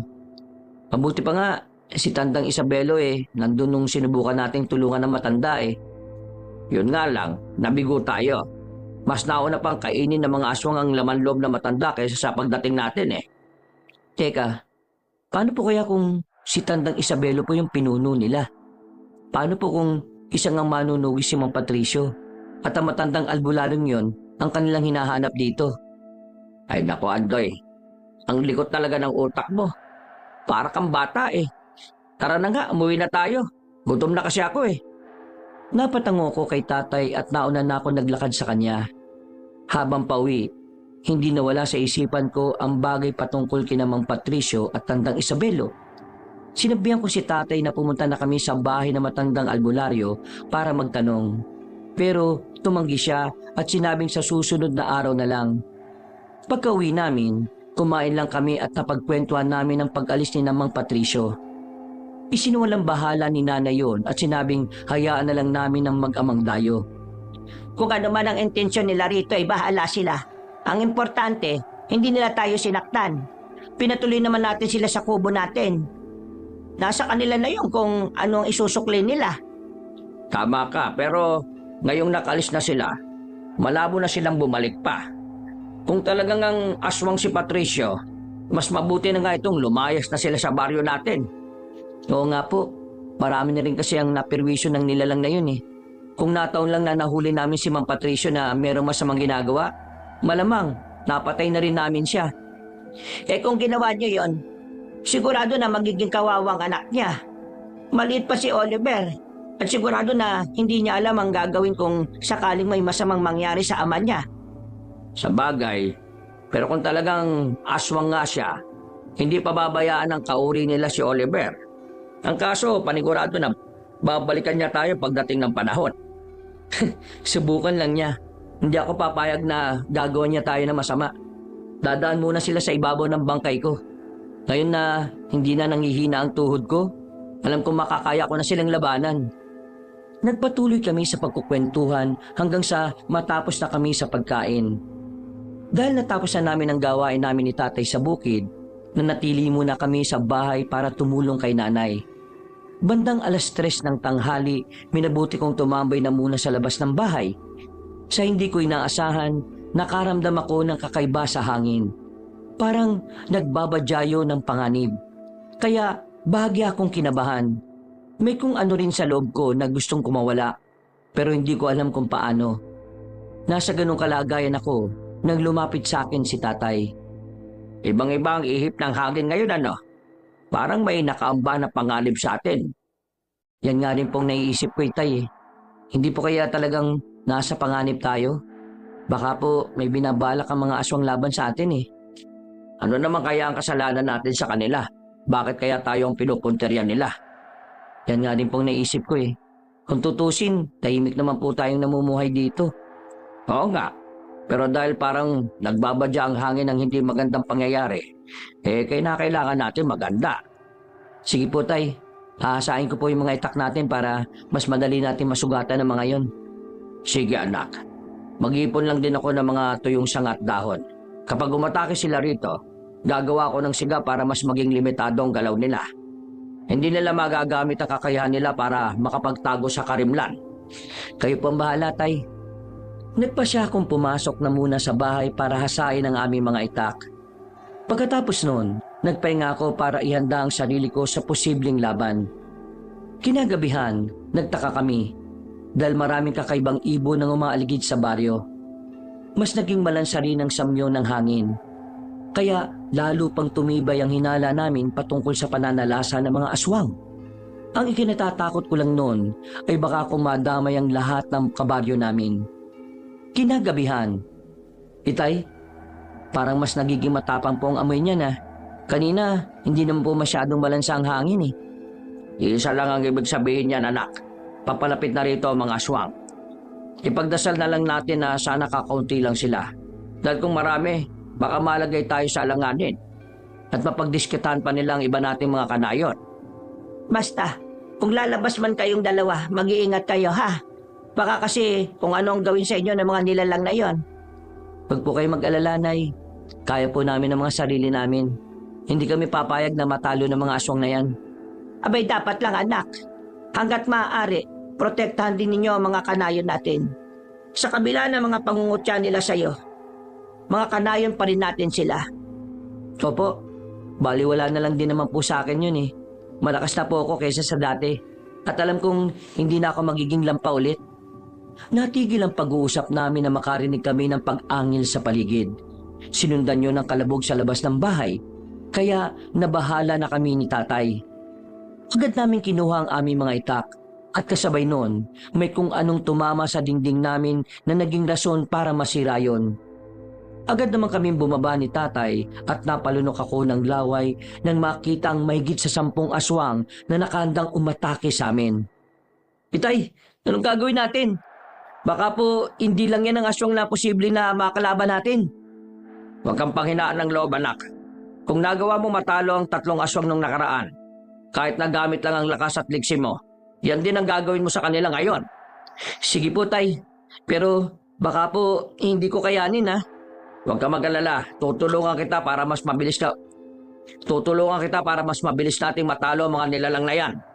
Sige po tay, gagawin ko po ang lahat para hindi tayo mahirapan sa pakikipaglaban sa mga demonyong yan. Sumugod sa amin ang mga aswang. Hindi naman kami nagpatinag at nilabanan namin sila gamit ang itak namin. Nasa ganong kalagayan kami nang marinig namin ang pagsigaw ni nanay na humihingi ng tulong.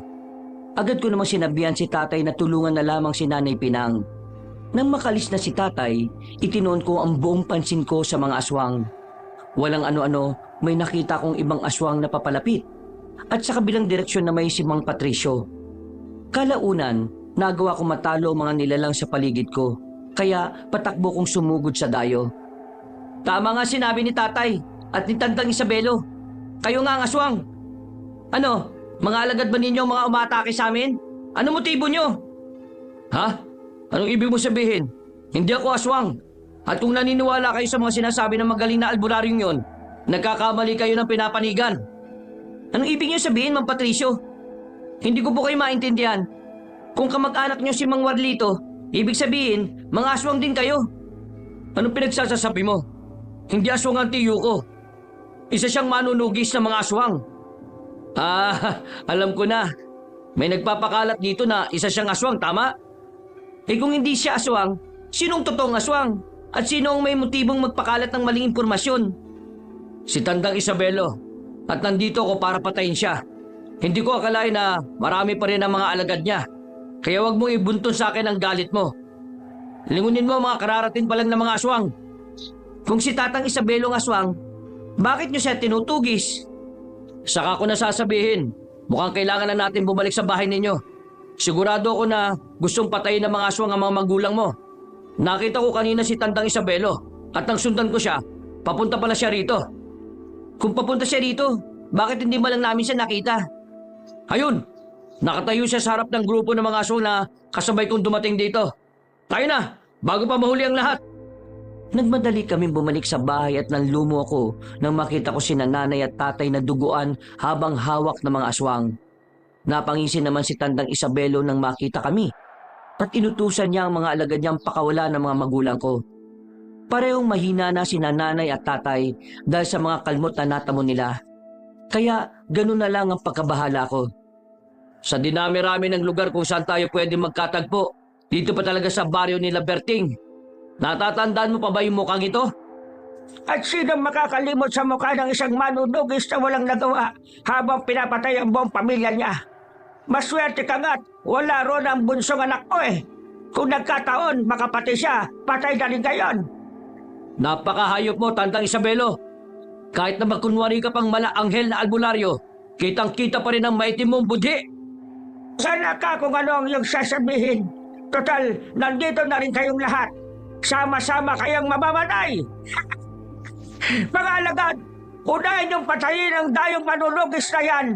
Paligiran niyo siya. Teka, ano naman ang kinalaman namin dito? Bakit pati kami pinupuntirian ninyo? Ano nga akala mo sa akin, Mulag? Alam kong berdugo ka rin ng mga aswang. Ang mga katulad mo ay hindi dapat na binubuhay. Isa kang traitor. Anong traitor ang pinagsasasabi nyo, ha? Hindi ba nabanggit sa'yo ng mga kinikilala mong magulang? Pwes, hayaan mo nga ako ang magkwento sa'yo na kasaysayan mo, binata. At sino ka para malaman kung anong naging nakaraan ko, ha? Hindi mo alam kung ano ang rason ng pagtatago ng mga magulang mo rito sa iyo. Pero hindi mo sila totoong amatin na. Ako ang nagdala sa iyo sa tapat ng pintuan nila para alagaan nila. Apo kita, Adoy. Gusto sana kitang gawing kasangkapan para patayin mo ang ama mong manunugis. Pero nabigo ako. Nabigo ka dahil hindi umayon sa kagustuhan mo nangyari. Iniwan ko ang pagiging isang manunugis para alagaan ang apo mo. Minahal ko siya ng buong buo. At nawala sa kanya ang puot na sinubukan mong sanang italim sa puso niya. At ngayon, nandito, hindi bilang lolo niya, kung hindi bilang isang kaaway. Wala kang silbi, Andoy. Pero bibigyan pa rin kita ng pagkakataon. Dahil apo kita, sumama ka na lang sa akin at bubuhayin ko kinalakyan mong mga magulang. Huwag anak, huwag mong pakinggan ang aswang na yan. Gagawin ka lang niyang panangga sa mga kaaway niya. At sa bandang huli, kapag hindi ka na niya napapakinabangan, itatapong ka lang niya na parang basura. Hindi ko gagawin yan sa'yo. Ipapamana ko sa'yo kakayahan kong kumain ng kaluluwa para mas maging malakas ka. Hindi ka matatalo ng mga manunugis. At ikaw ang magiging pinakamakapangyarihang aswang dito. Kung ganon, tama nga ang nakalap kong balita. Nanggagamot ka at ang kapalit nun, kinukuha mo mga kaluluwa ng pasyente mo. Pinapalabas mo lang na namatay sila sa ibang klase ng karamdaman o aksidente. Sumahimik ka, Patricia! Huwag ka makisaw-saw! Mga kasama! Ano bang hinihintay ninyo? Bakit ba hindi niyo pa pinapatay ang manunugis na yan? Mga hangal! Halos hindi ako makapaniwala sa nalaman ko mula kay Tandang Isabelo. Sa halip na usisain si nanay at tatay, nagpasya akong tulungan na muna si Mang Patricio na labanan ng mga aswang. Naggalit naman ang matandang aswang kaya nilapitan niya si nanay at tatay. Napailing na lang ako nang biglang tumayo si tatay at nakipagpambuno kay tandang Isabelo. Dahil mas marami ang aswang nakalaban ni Mang Patricio, minabuti ko munang tulungan siya. Huwag natin hayaan na matalo tayo. Huwag mong isipin na kadugo mo ang aswang na yan. Kung malaga ka sa kaniya, hindi kanya gagamitin bilang pain kina Berting at Pinang. Oo nga po, Mang Patricio. Isa pa po, parang mas gusto pa ni tandang Isabelo na maging masama ako eh. Taliwas naman yun sa kagustuhan ni nanay at tatay. Wala silang ibang inisip kung hindi ang kabutihan para sa akin. Ngayong klaro na ang lahat sa atin. Magagawa na natin ipagpatuloy ang labang ito. Pagbabayarin ko ang lolo mo sa ginawa niya sa pamilya ko. At hindi rin po ako papayag na gamitin niya ako sa pansarili niyang layunin. Lalong-lalo na, hindi ako papayag na saktan niya si nanay at tatay. Sige na, busin na natin ang mga nilalang na ito para mailigtas natin ang mga magulang mo. Huwag kang mag-alala. Alam ko naman na matatag si Berting eh. Makakaya niyang labanan si Tandang Isabelo. Pinagtulungan naming labanan ni Mang Patricio ang mga alagad ni Tandang Isabelo. Maging ang dayong manunugis ay namangha sa angking kong bilis. Kaya nakakumbinsi siyang may dugo nga akong aswang. Kahit na pinagtulungan ako ng mga nilalang, nagawa ko pa rin silang maibuwal sa lupa. Bago pa man sila makabangon, tinagana sila ni Mang Patricio. Kaya tuluyan na silang binawian ng buhay. Pagkakita ni Tandang Isabelo sa amin, buong lakas niyang itinulak si tatay. Napalumpasay naman ang ama ko at agad siyang nilapitan ni nanay. Hindi ko akalaing mabilis yung matatalo mga kasama ko. Magpasalamat ka, Patricio, at tinulungan ka ng apo ko. Ikaw ang dapat na magpasalamat dahil hindi ka kasama sa mga aswang na yan. Kung nagkataon, kahit na hindi ako aswang, dudukutin ko ang atay mo at dudurugin sa mga kamay ko. Nangangarap ka lang ng gising, Patricio. Hindi nga ako matalo ni Berting eh. Ikaw pa kaya? Kung talagang nagmamadali ka para sa iyong kamatayan, pwes, pagbibigyan kita. Sige, Tandang Isabelo, lumapit ka sa akin. Tayo magtagisa ng lakas. Tapusin na natin ang naudlot nating laban dati. Napaangil si Tandang Isabelo. Sa isang pagkisap ng mga mata ko, sumugod siya kay Mang Patricio. Nagmadali naman akong lumapit kina tatay para alamin ang kalagayan nila. Dahil may iba pang aswang na nakabantay sa mga magulang ko, minabuti namin ni tatay na labanan ng mga yon hanggang sa magawa namin silang patayin. Kapag napatay na kita, tutugisin ko rin ang anak mo. Hindi ako titigil hanggat hindi ko siya napapatay. Yan ay kung magagawa mo pa siyang makita. At kung matagpuan mo man si Oliver, alam kong hindi siya pababayaan ng mga kaibigan ko. Sila nga hatol sa iyo ng kamatayan kapag ginawa mo yan. Nakakatawa ka, Patricio. Sa bagay, sila nga hatol sa akin ng kamatayan dahil hindi mo yan magawa. Palibhasa, mahina ka! Mahina! Sige, tingnan natin kung ano magagawa ng isang malakas daw na aswang sa isang mahinang tulad ko. Saluin mo ang talim ng itak ko. Kahit saan direksyon mo pa yan itaga, hindi mo ako matatalo. Gaya nga ng sabi ko, mahina ka! Nasabi mo lang yan dahil ayaw mo at hindi mo tanggap sa sarili mo na makakaya kang talunin ni Andoy. Apo mo lang siya, pero mas malakas siya sa akin. Nagpatuloy ang paglalaban ni Mang Patricio at Tandang Isabelo. Samantala, inaalalayan naman namin ni tatay si nanay para makapasok sa loob ng bahay.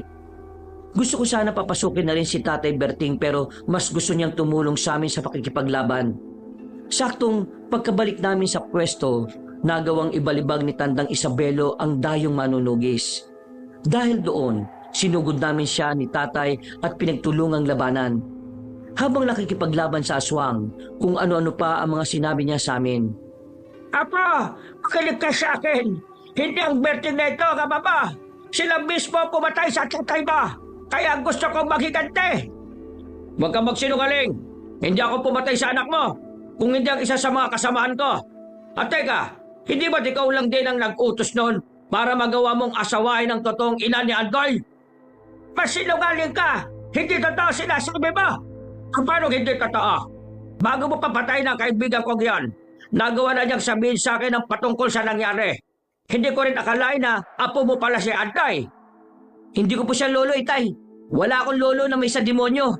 Kung nagawa niyang ipapatay yung totoo kong ama, sigurado na pwede rin niyang gawin niya sa akin. At talagang gagawin niya yan, lalo pat hindi umaayon sa kagustuhan niyang nangyayari. Pero huwag ka mag-alala. Hindi ko papayagan ng demonyong yan na saktan ka.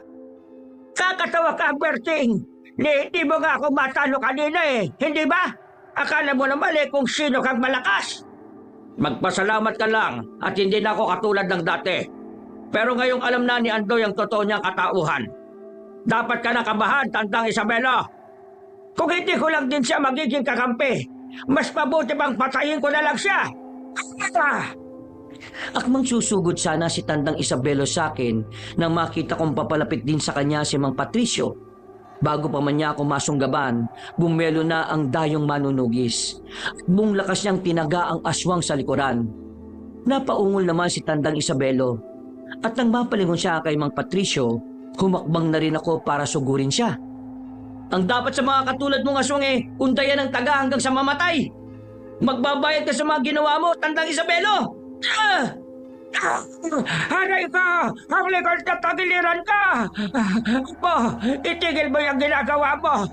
Patay mo ako! Yan ang dapat sa'yo, ang maligo sa sariling dugo, kabuhal sa lupa. At ito naman ang para sa pamilya kong winasak mo. Kung hindi dahil sa'yo, buhay pa sana ang asawa ko at 2 anak. Kulang pa ang kamatayan mo bilang kabayaran. Pero kahit papaano, magiging tahimik na ang kaluluwa nila kapag wala ka na. Mang Patricio, ikaw na pong bahalang kumitil sa buhay ng aswang na ito. Kailangan mawala siya para wala na rin salot dito sa atin. Hindi na rin maglalakas loob ang ibang aswang na sumugod sa atin. Salamat, Andoy. Patawarin mo ako kung papatayin ko ang lolo mo sa mismong harapan mo. Baka, bakit ginaganito?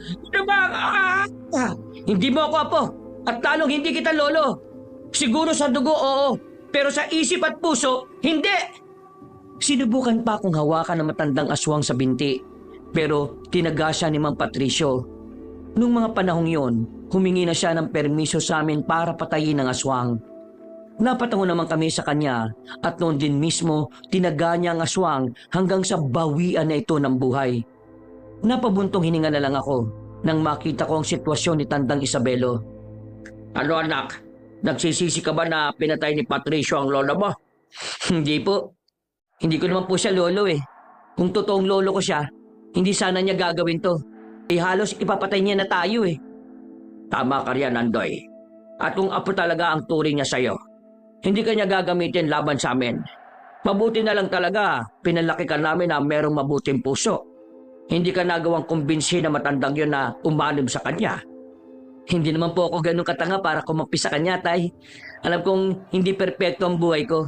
Pero ni minsan, hindi ko po hinangad na manakit ng mga inosenteng tao. Patricio, pasensya ka na at pinakinalaan ka namin dati na ikaw ang aswang. Hindi pa kasi namin alam kung anong totoong pakay mo rito eh. Ayos lang po sa akin yon. Ang importante, napatay natin ang aswang. Naipagiganti ko ng pamilya ko. Yan lang din naman ang rason kung bakit nagpunta ako rito eh. At salamat sa inyo ni Andoy. Teka po, nasan po ba si Oliver? Bakit hindi niyo po siya kasama? Oo nga, nasa na ba siya? Baka kung napano na siya ha? Huwag po kayo mag-alala, ligtas siya. Itinago ko siya sa isang kuweba na kinatatakutan ng mga aswang. Hanggat nandun siya sa loob, walang masamang mangyayari sa kanya. Nagpresenta si Mang Patricio na siya na ang maglibing sa bangkay ng matandang aswang. Sinunog naman namin ni tatay ang ibang bangkay ng aswang doon para hindi na umalingasaw kung sakali. Binantayan naming 3 yon hanggang sa tuluyan ng matupok. Bago tuluyan mag-umaga, nagpaalam sa amin si Mang Patricio. Gusto niyang balikan si Oliver at na makauwi na sila sa totoong baryo nila. Sinundan na lang namin siya ng tingin at nang medyo nakalayo na siya, pumasok na kami ni Tatay Berting sa bahay. Napatay ba ninyo yung aswang na yon? Ang mga kagaya niya hindi dapat binubuhay. Kung marunong lang akong makipaglaban, ako na mismo ang haharap sa kanya eh. Huwag ka mag-alala, wala na mga aswang. Nailibing na nga ni Patricio si Tandang Isabelo eh. Hindi ko akalain na ganun lang kadali siyang matatalo. Baka naman may kung ano siyang ginamit para mapatay kagad ang aswang. Ang mga katulad ni Tandang Isabelo na naging isang albularyo ay talagang napakahirap patayin. Hindi ko nga po alam, inay eh. Kahit ilang beses ko siyang tinaga, parang baliwala lang sa kanya. Pero nung mataga siya ni Mang Patricio, nakita kong ininda talaga niya ang sakit eh. Napansin ko rin ang itak niya. May nakaukit doon na mga salita. Hindi ko lang nabasa kasi maliit ang mga letra eh. Kung hindi ako nagkakamali, yun ang rason kung bakit mabilis niyang napatay ang aswang na yon. Dahil pasado 12:00 na ng hating gabi, nagpasya na kaming magpahinga. Kahit papaano, kampante na kaming walang mga aswang na mananalasa sa lugar namin. Laking pasalamat ko na lang dahil hindi na nagawang atakihin ng mga aswang ang iba pa naming mga kabaryo. Kinabukasan, maaga kaming nagising ni tatay para kumpunihin ang nasirang dingding namin. Mabuti na lang talaga at ito lang ang sinira ng mga aswang. Paano na lang kaya kung buong bahay natin ang winasak nila? Siguradong wala tayong masisilungan. Kaya nga po eh, siguro kung medyo marupok na rin yung haligi ng bahay natin, baka nabagsakan pa tayo ng bubong. Malas lang ng mga aswang na yon dahil tayong kinalaban nila. Hindi yata nila alam na ang lampang si Aldoy eh, kaya rin makipaglaban sa kanila. Magpasalamat na lang talaga sila at hindi pa ako eksperto sa pakikipaglaban. Kaya ano na ang plano mo ngayon, anak? Kung may dugong aswang na nananalaytay sa kaugatan mo, baka dumating ang araw eh, maging katulad ka rin ng lolo mo. Hindi po mangyayari yan. Pipigilan ko ang sarili kong maging isang ganap na aswang. Maghahanap na rin po ako ng lunas para dito. Baka po may mga matataas na uri na manggagamot ang pwede makatulong sa akin. Kaya mo't magtatanong-tanong ako. Baka may mga kaibigan ako makapagturo ng magagaling na albularyo rito sa atin. Maraming salamat po sa lahat, Tay. Saktong natapos na namin ni Tatay ang pag-aayos ng nasirang dingding nang tawagin kami ni Nanay para kumain na agahan. Habang kumakain, napagkwentuhan namin ang patungkol sa naging karanasan namin. Nangako rin si Tatay na sa mismong araw na yon, magsisimula siyang maghanap ng albularyong makakatulong sa akin. Isang gabi, sa hindi ko malamang dahilan, ay parang may kung anong bagay sa loob ko na gustong kumawala. Nakaramdam na rin ako ng matinding uhaw at gutom. Kaya tinawag ko si Nanay at Tatay. Anak, ano nangyayari sa'yo? Bakit lalaway ka't nanlilisik ang mga mata mo? Hindi kaya unti-unti na kinakain ng pagiging aswang ang sistema niya. Kailangan maagapan siya. Baka kung ano pa mangyari sa kanya kapag natuluyan siyang maging aswang. Ayaw ko pa maging aswang ng tuluyan, Inay. Itay, ano pong gagawin ko? Hindi ko po kayang pigilan ng sarili ko. Gusto ko pong kumain ng sariwang karne at uminom ng sariwang dugo. Huwag anak, pigilan mo ang sarili mo. Teka, may lubid tayo rito, hindi ba? Oo. Bakit? Ano bang plano mo? Itatali mo na parang hayop ang anak mo? Hindi ako papayag, Berting. Hindi hayop si Andoy. Kung sa palagay nyo yan ang makabubuti sa akin, gawin po ninyo. Basta ayaw ko pong maging alimaw. Hindi po ako papayag na maging ganun ako. Sige, igagapos ka muna namin hanggang sa kumalma ka na. Kapag nawala ng kakaibang pakiramdam mo, kakalagan ka rin namin kagad. Sige, Berting. Susubukan ko rin siyang buhusan ng tubig. Baka matigil na ang pagiging ganyan niya. Hindi ako papayag na maging kagaya siya ng lolo niya. Hindi! Itinali nila ako sa kawayang bangko at siniguradong hindi makakatakas. Nang maigpit na akong nakatali, binuhusan ako ni Nanay ng tubig, pero hindi nawala ang kakaibang init sa loob ko. Habang nasa ganong sitwasyon, ipinagdasal ko na sana ay kumalma na ako. Walang ano-ano, naisipan kong ipakagat kay Tatay ang hinlalaki ko sa paa. Agad naman niyang ginawa. At saktong nakaramdam ako ng sakit nung mawala ang sumpong ng pagiging aswang ko. Ano, Andoy? Kalmado na ba ang pakiramdam mo? Hindi ka na ba sinusumpong ng pagiging aswang mo? Diyos ko naman, pagalingin po ninyo ang anak namin. Kahit paano po, maayos na po ko. Nawala na rin po yung kakaibang gutom at uhaw ko. Hindi na rin po umiinit ang loob ng katawan ko at parang may kung ano na gustong kumawala. Kung ganon, Berting, pakawalan na natin si Andoy. Kawawa naman siya sa kanyang sitwasyon oh. Mas mabuti po siguro kung mananatili na muna ako sa ganitong sitwasyon hanggang sa pagsikat ng araw. Baka po kasi kung sumpungin ulit ako sa oras na hindi tayo handa Kung yan ang gusto mo anak, sige. Mas mabuting ang ganyan. Bukas na bukas din, Susunduin ko na yung matandang Santiguan na nakilala ko. Siya ang tutulong sa atin para mawala ang pagiging aswang mo. Lilinisin niya ang dugo mo para hindi ka na maging ganyan. Sige po, maraming salamat po, Tay. Pasensya na po kung nagiging pabigat na po ako sa inyo. Ano ka ba naman, Antoy? Hindi ka pabigat sa amin. Mahal ka namin. At kahit na anong mangyari, dadamayan ka namin at hindi iiwan. Dahil sa nangyari sa akin, hindi na rin nakatulog si nanay at tatay. Kinabukasan, maagang umalis si tatay. Pagkabalik niya, may kasama na siyang matandang Santiguar. Gamit ang kaalaman niya sa panggagamot, nalaman namin na malakas ang dugong aswang na nananalaytay sa akin. Ayon pa sa kanya, kung hindi ako ipagagamot kagad, baka tuluyan na raw akong naging aswang. Maliban sa gamutang ginawa niya, binigyan niya rin ako ng pangontra para hindi ako tuluyang maging aswang kung sakali. Sa kabutihang palad, habang lumilipas ang araw, unti-unti na rin akong gumagaling. Maraming salamat po at hindi niyo ako sinukuan. Kung hindi po dahil sa inyo, baka isa na rin akong halimaw ngayon. Hindi ka namin pwedeng pabayaan, anak. Dahil anak ka namin. Alam mo, Andoy, mahal ka namin ng nanay pinang mo. Tama ang tatay mo. Simula nang makuha ka namin hanggang ngayon, hindi nagbabagong pagmamahal namin sa iyo. Salamat po. Napakaswerte ko po talaga at kayo po ang naging mga magulang ko. Hindi ko po alam kung ano na ngayon ang kapalaran ko kung sa ibang tao ako napunta eh. Magpasalamat tayo sa Diyos dahil itinadhana niya na tayo ang maging magkapamilya. Magmula noon, naging normal na ako. Hindi na rin nangihina ang tuhod ko. At kalaunan, nakakalimutan na rin ng mga tao ang naging bansag ko dati.